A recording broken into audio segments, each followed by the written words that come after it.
problem with just learning licks is that you memorize a sequence of note that sounds cool over that backing track. But does that help you to unlock the whole fretboard? No, it doesn't. Unless you identify the relation between the notes you're playing and the chords you're playing onto, transfer this lick to other chords on the scale, and 3, adapt to situations where it's not going to sound that good.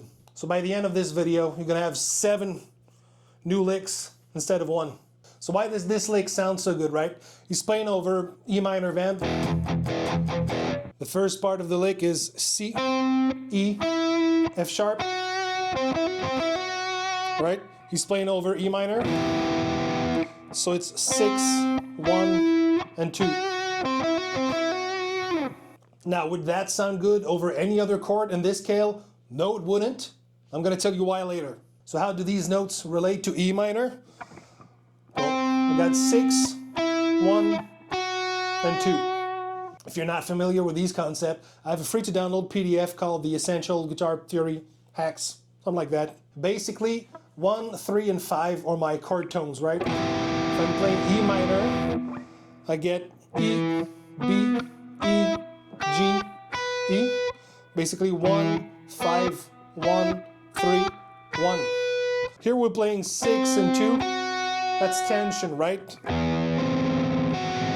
It's a lot of tension. They want to resolve to either a 1, a 3, and a 5. So we're playing 6, 1, 2. But that 1 is keeping us grounded because it's a chord tone. The next part of the lick, I got A, C, and E. So 4, 6 again, and 1 again. So 4, it's not that tense, but it still wants to resolve somewhere. Some of you might be saying, we're saying 1, 2, 6, 4, we're naming notes. I mean, do I have to know all of this to play guitar? No, you don't, especially not at the beginning. At the bare minimum, though, I think it's important to know your chord tone, so your 1, 3, and 5. And feel free to fill the rest of your noggin with as much theory as you like, but this is the minimum. Play your instrument, that's the most important part. Now, how do we transfer that lick to other chords?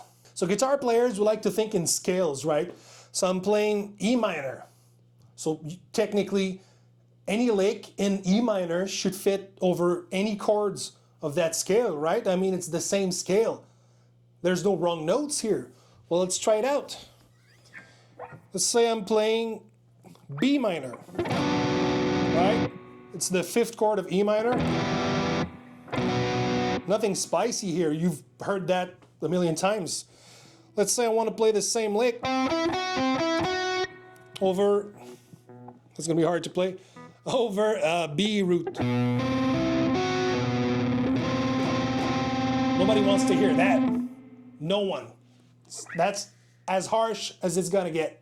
So the same note, C, E, F sharp, we're playing 2, 4, 5. It's flat 2.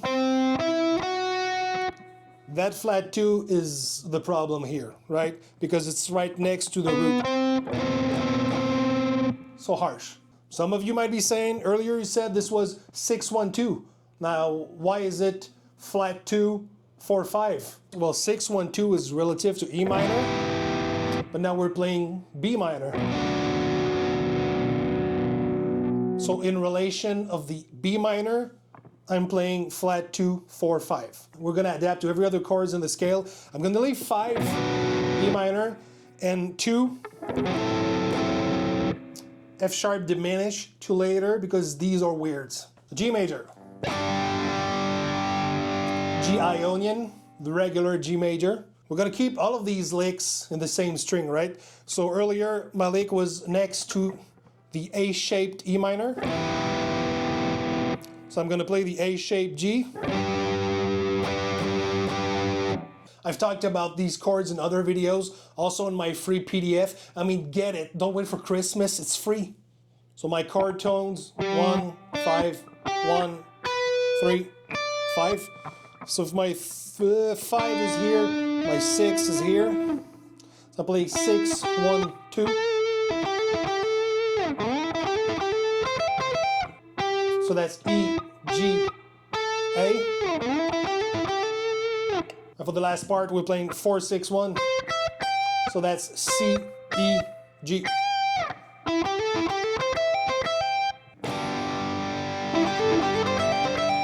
You might be wondering, why am I not playing the same shape as before, right? I could be playing... But if I do this, I'm switching to G minor. It's a different scale entirely. These notes are within my E minor. Fourth chord, I got A Dorian minor. The sharp 6 is what makes it Dorian. Oh, this first. So my A shape, A chord, it's here. So I'm playing 6, 1, 2. That's F sharp, A, B.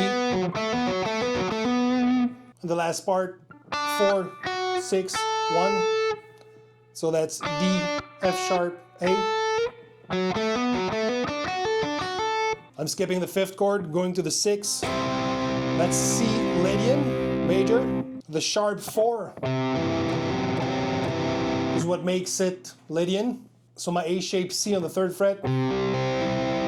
Here. So this is my 5, this is my 6. Playing 6, 1, 2. So that's A, C, D. Second lick, 4, 6, 1. F sharp, A, C. Then D, Mixolydian. The flat 7 is what makes it Mixolydian. Very Satriani, very Steve Vai. This is my 5th, this is my 6. 6, 1, 2. So that's B, D, E. And the last part, 4, 6, 1. That's G, B, D. Now let's look at these odd chords, right? My 2 doesn't look like an A shape at all, right? This is F sharp diminished, the Locrian mode.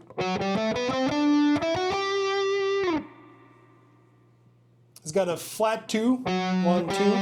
It's got a flat 5, 4, 5. Everything harsh. 6, 1, 2, and that 2 is that harsh flat 2. We don't want to play that. So what do we do instead? I can cheat and play a regular 2. So I'm cheating because if I play this, I'm playing F sharp minor scale. So I'm not in E minor anymore. Is it bad? Not necessarily, because cheating is spicy, and spicy is good. But if you want to stay within your scale, you could do, instead of 2, which is harsh, you play 3 instead. A instead of G. The last part, 4, 6, 1. There's no problem here.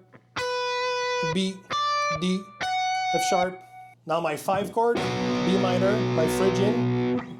So the flat 2 makes it Phrygian. So if I play 6, 1, 2, I got that awful flat 2, don't want to play that.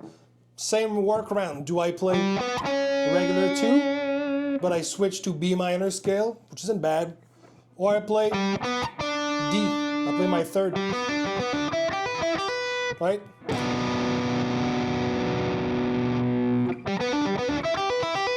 Now, do you see how much of the whole neck you've unlocked with one lick? Do the same with all of your favorite licks. You're gonna be unstoppable.